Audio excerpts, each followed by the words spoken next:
Halo Jesiers, di episode kali ini kita akan membahas salah satu nabi yang sangat berpengaruh dalam Alkitab, yakni Nabi Yesaya.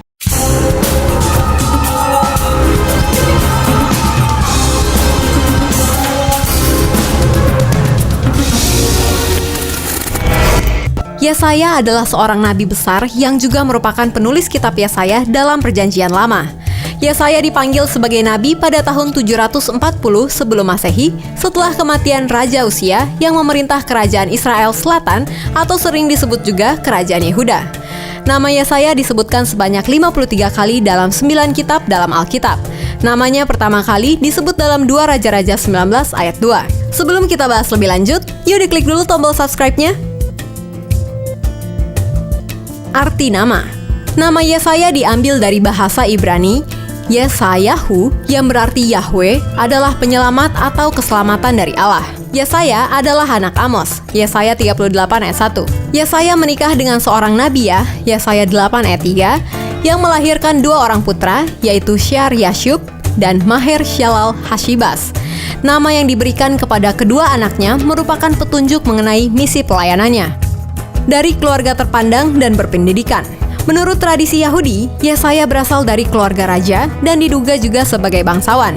Yesaya adalah seorang yang berpendidikan tinggi yang sangat dihormati oleh penduduk Yerusalem. Ia memiliki karunia kenabian dan sering memberikan nubuat kepada para raja mengenai politik luar negeri Yehuda.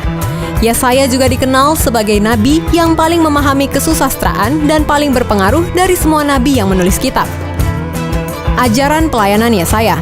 Dalam pelayanannya, Yesaya selalu menitik beratkan kepercayaan kepada Allah sekalipun dalam keadaan yang paling sukar. Selain itu, ia juga aktif dalam bidang politik.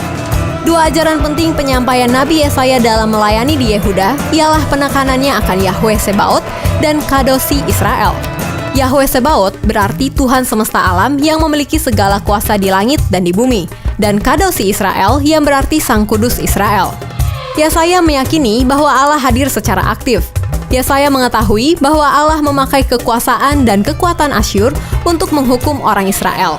Tetapi, ia pun tahu bahwa kekuatan dan kekuasaan Asyur dibatasi pula oleh kekuasaan Allah. Banyak menubuatkan kedatangan Mesias. Nabi Yesaya hidup satu zaman dengan Hosea dan Mika.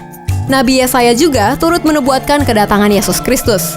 Di antaranya, nubuatan mengenai Mesias akan dilahirkan dari seorang perawan dan disebut Immanuel dalam Yesaya 7 ayat 14, yang digenapi dalam Matius 1 ayat 23, nubuatan Mesias akan disebut orang Nazaret dalam Yesaya 11 ayat 1, yang digenapi dalam Matius 2 ayat 23, nubuatan Mesias akan diutus untuk menyembuhkan orang yang patah hati dalam Yesaya 61 ayat 1-2, yang digenapi dalam Lukas 4 ayat 18-19, nubuatan Mesias akan diludahi dan dipukuli dalam Yesaya 50 ayat 6 yang digenapi Matius 26 ayat 67. Nubuatan Mesias akan disalibkan bersama para penjahat dalam Yesaya 53 ayat 12 yang digenapi Matius 27 ayat 38. Nubuatan Mesias akan menjadi korban penebusan dosa Yesaya 53 ayat 5-12 yang digenapi dalam Roma 5 ayat 6-8 dan masih banyak lagi nubuatan lainnya. Lokasi pelayanan Nabi Yesaya. Nabi Yesaya adalah nabi yang melayani di daerah Yehuda selatan Israel. Ketika Israel pecah menjadi 2 kerajaan, utara dan selatan, maka Nabi Yesaya fokus melayani di daerah selatan. Yesaya melayani, berkhotbah, dan bernubuat selama 40 tahun di Yerusalem.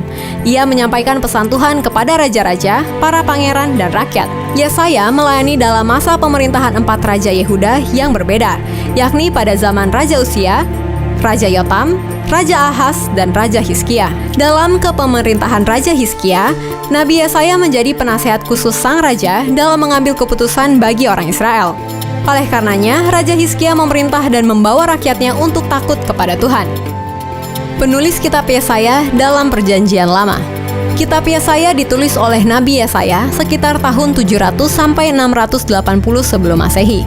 Kitab Yesaya digolongkan pada kitab-kitab nabi besar bersama kitab Yeremia, Yehezkiel, dan kitab Daniel. Hal ini disebabkan oleh tebalnya kitab serta luasnya jangkauan nubuatan mereka.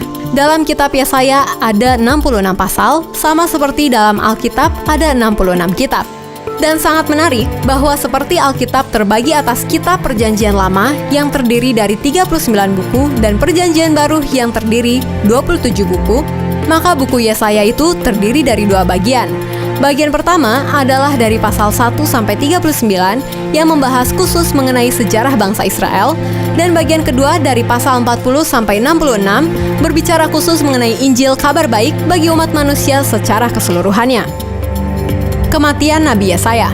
Menurut tradisi Yahudi, Yesaya mati sebagai martir dengan cara digergaji menjadi 2. Bandingkan Ibrani 11 ayat 37. Oleh Raja Manasye yang jahat yang telah menggantikan ayahnya, Raja Hizkia.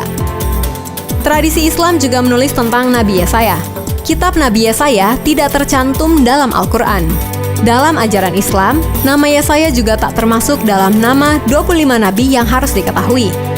Hanya saja, Ibnu Katsir memasukkan kisah Nabi Yesaya dalam kitabnya Qasasul Anbiya, menyebutkan bahwa Nabi Yesaya merupakan nabi yang muncul sebelum era Nabi Zakaria dan Yahya. Ibnu Katsir juga menyebut bahwa Nabi Yesaya adalah salah satu nabi yang bernubuat mengenai Nabi Isa. Jejak arkeologi Nabi Yesaya.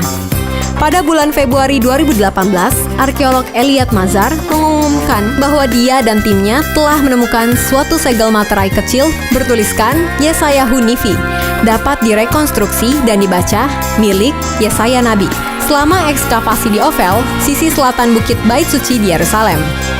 Bula atau potongan tanah liat bertulisan kecil ini ditemukan hanya 10 kaki jauhnya dari tempat penemuan bula utuh bertuliskan milik Hizkia Raja Yehuda pada tahun 2015 oleh tim yang sama.